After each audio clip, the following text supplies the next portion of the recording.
M'dzina la Atate ndi la Mwana ndi la Mzimu Woyera. Amen. Ndikulandireni abale ndi alongo pa utumiki uno wa Tiyankhuleni Ambuye. Ndipo lero Loweruka, Mulungu wanu munyengo ya Lent. Mawu athu oyamba achokera m'buku la Deuteronomo mutu 26 ndime 16 mpaka na 19. Amene akutiwerengera mawu oyamba ndi Vanessa Lamani kuchokera ku St. John Girls Secondary School mu Diocese ya Mangochi.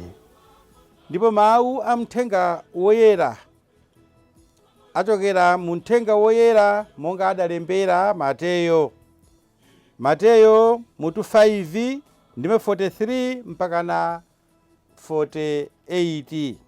Phunziro lathu tilitenga makamaka mawu a mthenga wabwino.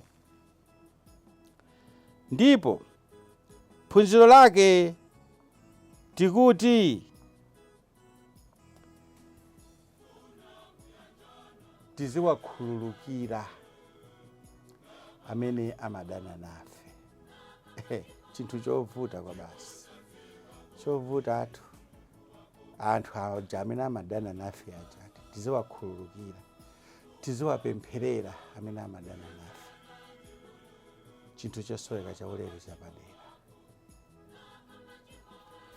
Amene akutiwerengera mawu a mthenga wabwino komanso kutigawira mawu ndi Reverend Father Joseph Kimu, a director a Radio Maria Malawi kuchokera ku Diocese ya Mangochi.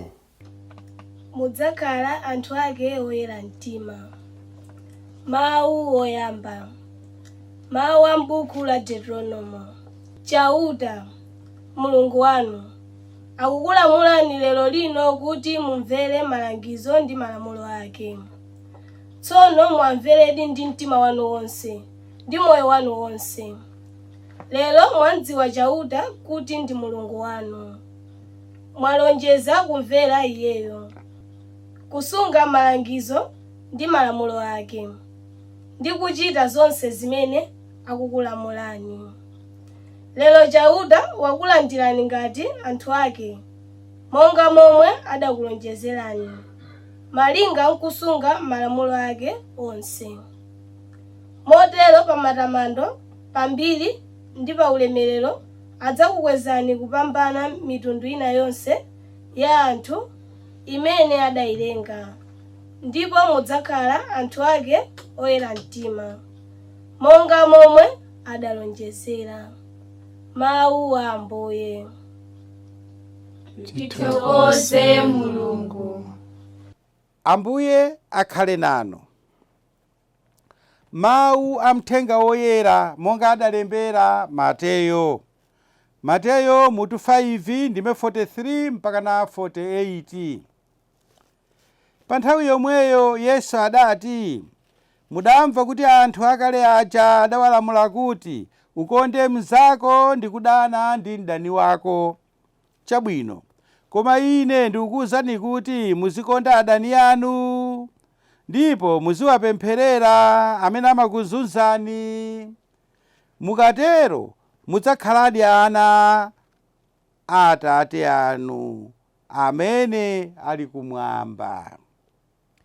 Paja iwo amawalitsa dzuwa lawo pa anthu abwino ndi pa anthu oyipa omwe, ndipo amagwetsera mvula anthu olungama ndi osalungama omwe. Ngati mukukonda okhawo amene amakukondani, mungalandire mphotho yanji? Kodi suja ngakhale okhomesa msonkho amachita chimodzimodzi? Ndipo ngati mupatsa moni abale anu okha, mwachitapo chiyani pamenepo choposa ena? Kodi suja ngakhale akunja amachita chimodzimodzi? N'chifukwa chake, monga Atate anu akumwamba ali abwino kotheratu, inunso mukhale abwino kotheratu. Mthenga wa Ambuye.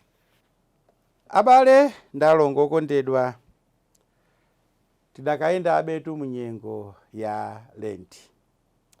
Ndipo lero Mulungu woyamba, Mulungu wanu wa Lent, Loweruka, Mulungu akutipempha chinthu ndanena kale kuti chovutatu, koma osati chosatheka. Pa Chingerezi tinganene kuti akutipempha chinthu cha very difficult, koma but not impossible, koma osati chosatheka. Ndikunena kuti chovuta chifukwa chiyani? Ndikunena kuti chovuta chifukwa inuyo mungoyerekeza kuti mwadziwa kuti auje akufunafuna njira yoti andionongere ntchito yanga, akufunafuna njira yoti andionongere banja langa, kapena mwagwira ndithu kuti awa akuononga utumiki wanga wa unsembe, akuononga utumiki wanga wa usisteri, wa ubrother. Mwaona ndithu kuti akuononga business yanga, akufuna kundionongera business yanga, ndiye mtima umakwera, nanga sindife anthu. Mwapezerera pena paje akukunenani, iwo samadziwa kuti inu muli kuseri kaka kwa galimoto. Akukunenani, amene uja ndipo tiona timuthetsa, basi timunyeketsa amene uja. Inu pita kungotulukira balamanthu zonse zichamwazimva. Ndiye Ambuye sakuti amene yoyo pali mawu awiri ati munkonde, amene yoyo mumpempherere. Kapena anzathu amene muli mabanja, mwina nzanu weniweni amene mmacheza naye muona kuti wakulandani mkazi wanu, nzanu weniweni amene mmacheza naye akuti chikondi chija ife kuchiyawo kuti mati chakapu ndi sosala. Ponda apa nane mpondepo.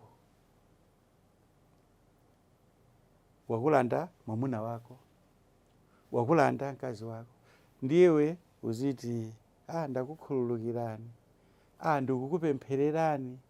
Ndipo akuti osati kumpemphereratu momutemberera, ayi, koma kumpempherera kuti Mulungu anchitire ubwino, kumpempherera kuti Mulungu atembenuze mtima wake ndi chinthu chovuta. Tiwerenge, mudamva kuti anthu aja akale aja adawalamula kuti ukonde mnzako ndi kudana ndi mdani wako. Chabwino, koma ine ndikukuwuzani kuti muzikonda adani anu, ndipo muziwapempherera amene amakuzunzani.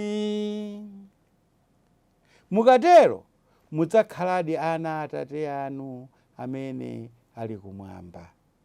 Paja iwo amawalitsa dzuwa lawo pa anthu abwino ndi pa anthu oyipa omwe, ndipo amagwetsera mvula anthu olungama ndi osalungama omwe. Tingofotokoza pang'ono, Ayuda akamati ukonde nzako, nzawoyo mukakumbukira makamaka fanizo la Samariya wabwino. Nzawoyo amafuna kunena muyuda nzawo. Amene sali muyuda nzawo, ameneyo alibe naye ntchito. Ambuye Yesu ndakuti ayi, mwakonde ngakhala amene amakudani, mwakonde ngakhala amene amakuchitirani zoyipa. Ambuye Yesu yemwe ananena kuti munthu oyipa osalimbana naye. Ena amanjezera kuti munthu oyipa osalimbana naye amatha moyipa. Koma ife pano Ambuye Yesu akutilimbikitsa kuti munthu oyipayo amene amakufunira zoyipayo iweyo usambwezere zoyipa koma mfunire zabwino, akuti mpakana kumpempherera. Mfundo yachiwiri mawu a mthenga wabwino amene tawerengawa ndi pamene Ambuye Yesu akunena akuti tikhale oyera monga Atate athu ali oyera. Funso nkumati koma ndizotheka munthu ngati ine, wochimwa ngati ine, ndiye ndikakhale oyera ngati Mulungu? Eya, Mulungu sakufuna kuti ife tipange zinthu za hafu ayi, sakufuna kuti ife tiziziyang'anira pansi ayi. Mulungu watilenga ndi kutipatsa kuthekera kwakuti ifeyo tifanefane naye. Ifeyo tili ndithu ndi kuthekera mwa ifeyo wakufika pa ungwiro weniweni wakuyera mtima. Choncho kuyera mtima sikwawo kapenawo ayi, aliyense mwa ifeyo mkatikati mwa moyo wake, mkatikati mwa mtima wake muli mbewu, muli kanyale kamene koko komuthandiza kuti iyeyo afike ndithu pa ungwiro wakuyera mtima. Choncho kusirira kwathu, moyo wathu, pa chilichonse chimene tikuchita chiyenda kukhala kuti tifike pa ungwiro umene wakuyera mtima monga Mulungu alili woyera mtima. Ndipo msonkhano waukulu wachiwiri wa Vatican II muli ndithu mmene muchaputala mmene akunena kuti the universal call to holiness, ndi kuti tonsefe tayitanidwa kuti tifike ndithu pa ungwiro wakuyera mtima. Tsono ungwiro wakuyera mtima umenewu timaupeza bwanji? Kudzera mu nsembe, kudzera mu brother, kudzera mu sister, kaya mu katekisisti, kudzera mbanja, kaya kudzera pa moyo wandekha.